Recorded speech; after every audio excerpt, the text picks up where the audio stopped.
Hello, everyone, and welcome back to our channel, English and Beyond. I am CJ Roy, and today we are going to continue learning active and passive voice.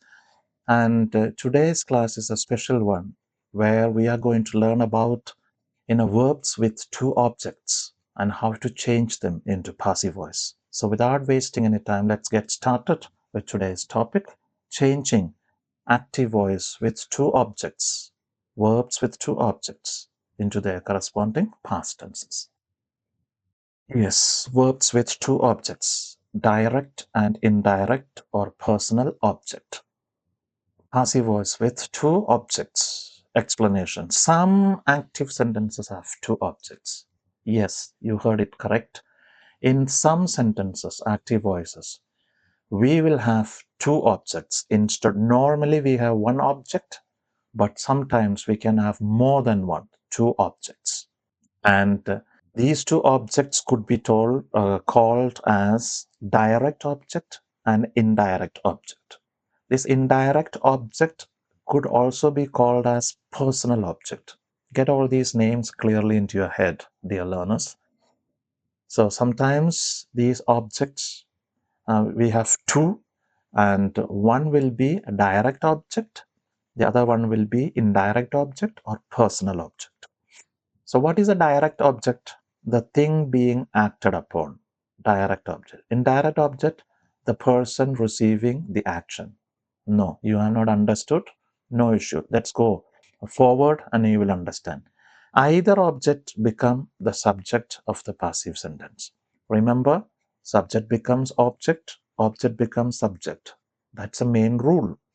So when we have two objects, you can have two subjects, and that means you can make two answers using the direct object and also using the indirect or personal object. So one active voice, one verb with two objects in it could be changed in two ways because we have two objects. Objects become subject in the passive voice. So direct object and the answer, indirect object and the answer. So we can have two answers. All right. Next, in English, the indirect object, usually it's a person, is more commonly made the subject.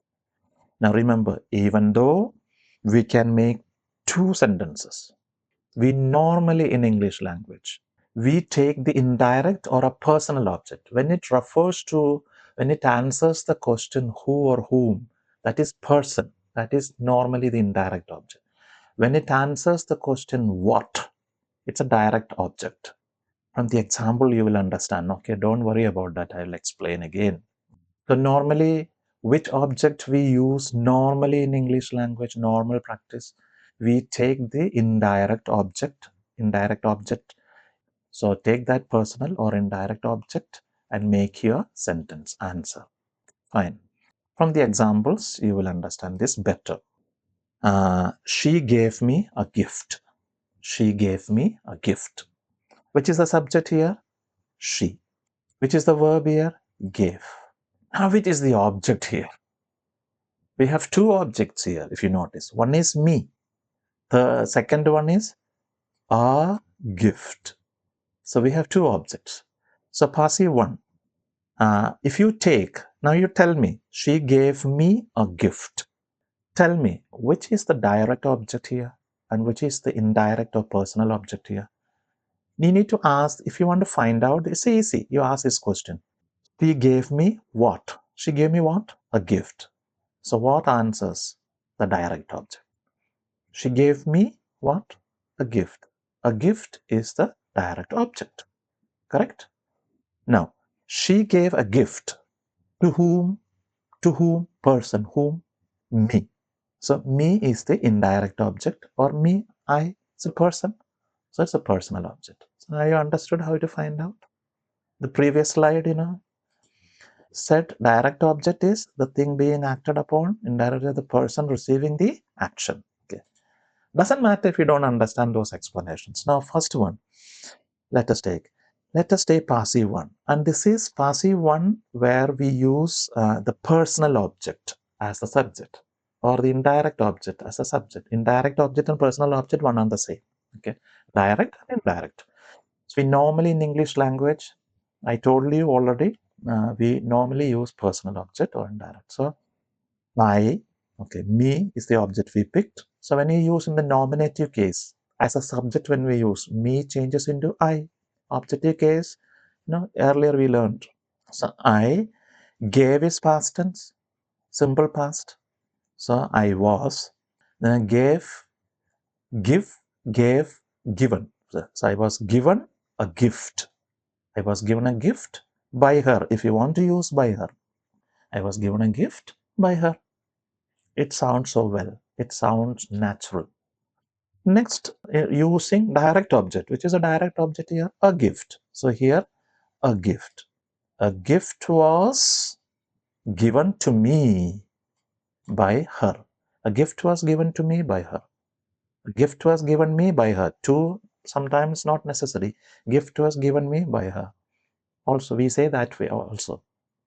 Now you tell me, I was given a gift by her or a gift was given to me by her. Which sounds more natural for you? I think it should be the first one.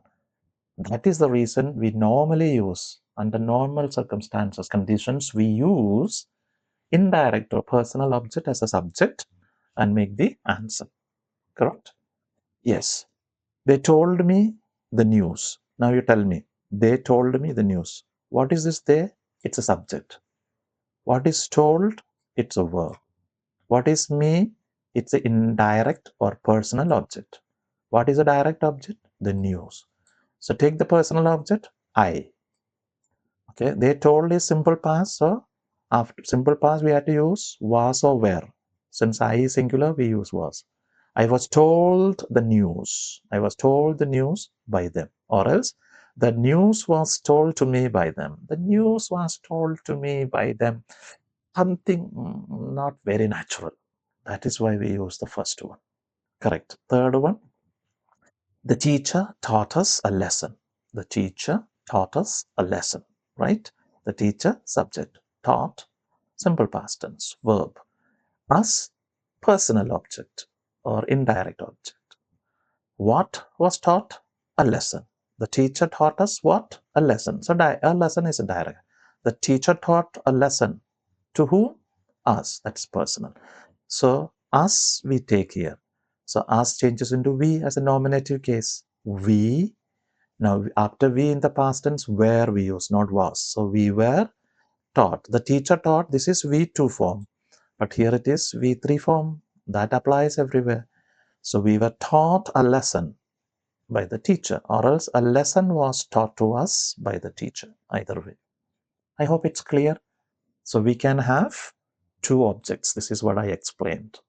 One is a direct object and indirect object. Which object we normally use in English? We take the personal or indirect object, where the person, me, us, we, now all those persons, we take it as a subject and create. Now let's work out some exercises here and see. She told her friend the secret. Now before we do indirect personal object first and direct object here, let me ask you this question. She, what is she? Subject. What is told? Verb. What is her? Indirect object or personal object. Okay, her friend rather. Okay, told her friend together, her friend.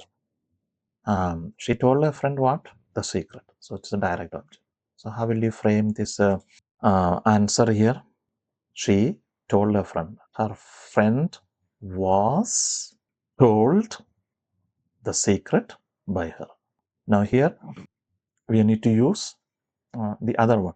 That is a direct object. It's a direct object, the secret. The secret was told to her friend by her. Either way, both are correct. Grammatically, both these are correct. But it's more common to use indirect or personal object as a subject. That's all. In the examination, either way you write. It's okay, fine. You should get the correct full mark for it. He promised his parents a vacation. He promised what? A vacation. So a vacation is what? It answers what? So it's a direct object. He promised a vacation To whom? His parents. So his parents is the indirect object or personal object. So his parents, parents plural. So where his parents were promised.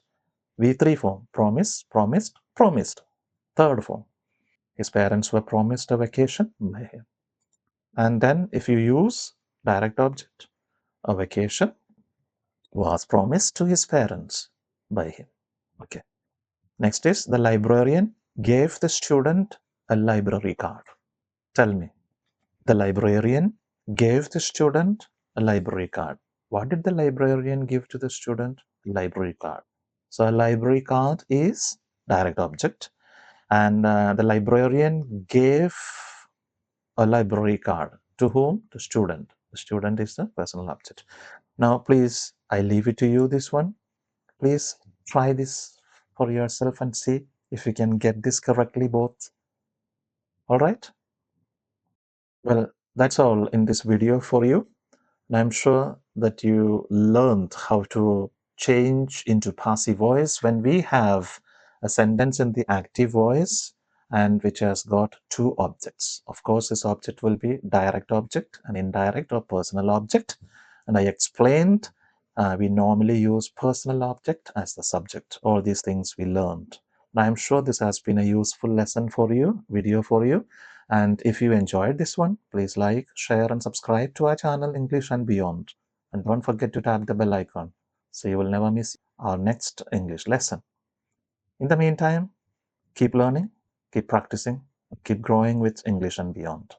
Until we meet again in the next video, it's goodbye from me. Take care. Thank you for watching.